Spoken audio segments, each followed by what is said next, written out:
नमस्कार प्रिय दर्शकों, स्वागत है आपका हमारे चैनल गुंजन एस्ट्रो में। हस्तरेखा शास्त्र में किसी इंसान का हाथ देखकर उसकी पर्सनैलिटी, भाग्य, भविष्य के बारे में भी जाना जा सकता है। और वैसे ही आज की इस वीडियो में हम जीवन से जुड़ी कुछ महत्वपूर्ण रेखाओं के बारे में जानेंगे। तो सबसे पहले हम बात करते हैं विवाह रेखा के बारे में। यह रेखा जो सबसे छोटी वाली उंगली के नीचे आड़ी रेखाएं उपस्थित होती हैं, वही विवाह रेखा होती है।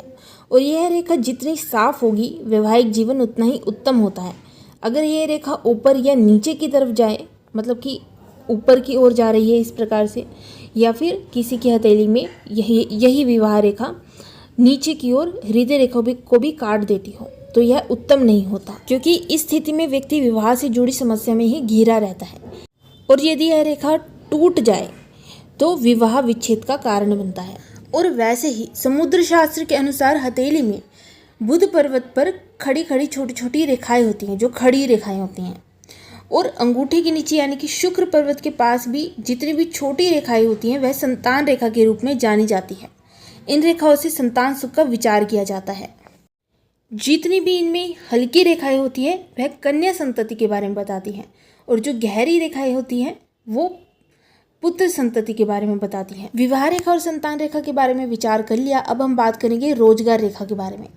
तो जो आपकी सबसे बीच वाली उंगली होती है, वो होती है मध्यमा उंगली, और उसके नीचे होता है शनि पर्वत। तो शनि पर्वत पर खड़ी रेखा है, स्पष्ट है, साथ ही इस पर्वत का उभार भी ठीक है। तो ऐसे व्यक्ति को अपने रोजगार के क्षेत्र में सफलता हासिल होती है। लेकिन यदि हाथ की रंगत कम हो, पर्वतों का उभार कम हो, तो इससे रोजगार के क्षेत्र में समस्या आती है। अब जानेंगे स्वास्थ्य रेखा के बारे में। जैसे कि ये आपकी जीवन रेखा है, जो कि आपके स्वास्थ्य के बारे में भी दर्शाती है। तो यदि जीवन रेखा स्पष्ट होकर यहाँ शुक्र पर्वत को घेरते हुए अच्छे से जा रही हो, तो ऐसे व्यक्ति दीर्घायु भी होते हैं। साथ ही इन व्यक्तियों का जो स्वास्थ्य है वो भी ठीक रहता है। लेकिन यदि इसी जीवन रेखा को बहुत सी रेखाएं काटती हों, तो ऐसे व्यक्ति के स्वास्थ्य संबंधित परेशानियां रहती है। साथ ही यदि यह जीवन रेखा बीच में से या कहीं से भी टूट भी जाए और टूट के आगे फिर से चले, तो व्यक्ति कई बार मरते मरते भी बच जाता है। जीवन रेखा पर अशुभ चिन्ह हो, जैसे कि क्रॉस का निशान हो या स्टार का निशान हो, तो यह भी व्यक्ति के खराब स्वास्थ्य का सूचक माना जाता है। धन की भी बहुत सी वैसे तो रेखाएं होती हैं, लेकिन आज की इस वीडियो में हम कुछ ही धन की रेखा के बारे में बात करेंगे। जो चिन्ह होते हैं, जैसे कि बृहस्पति पर्वत पर सीधी रेखा का होना, सूर्य पर्वत पर दोहरी रेखा का होना, मतलब कि डबल रेखा का होना, व्यक्ति को धनवान बनाता है। अगर हाथ का रंग साफ गुलाबी हो तो भी व्यक्ति धनी होता है। साथ ही एक और विशेष चिन्ह होता है हथेली में, वो होता है ट्रायंगल का चिन्ह, जिसे धन की कोठरी भी कहा जाता है। और यह मस्तिष्क रेखा, जीवन रेखा और बीच में से एक निकलने वाली रेखा के साथ मिलता है, जो कि बुध पर्वत की ओर जा रही हो। ऐसे व्यक्ति के पास अपार धन संपत्ति अर्जित होती है। लेकिन यदि यही चिन्ह खुला हो, यह रेखा एक रेखा इनमें से टूटी हुई हो, तो ऐसे व्यक्ति के पास धन तो आता है, लेकिन वो साथ के साथ निकल भी जाता है थोड़े समय बाद। उसी के विपरीत यदि हथेली दबी हुई दिखाई दे, हाथ का रंग दबा हो या कालीमा लिए हुए हो, तो व्यक्ति को धन संबंधी समस्या उठानी पड़ती है। और अब हम बात करेंगे कि व्यक्ति को समाज में, उसके घर परिवार में कितना मान सम्मान मिलेगा। तो उसके लिए आपको अपने सूर्य पर्वत को देखना चाहिए, क्योंकि मान सम्मान, यश, प्रसिद्धि, इन सब का कारक ग्रह सूर्य को माना जाता है।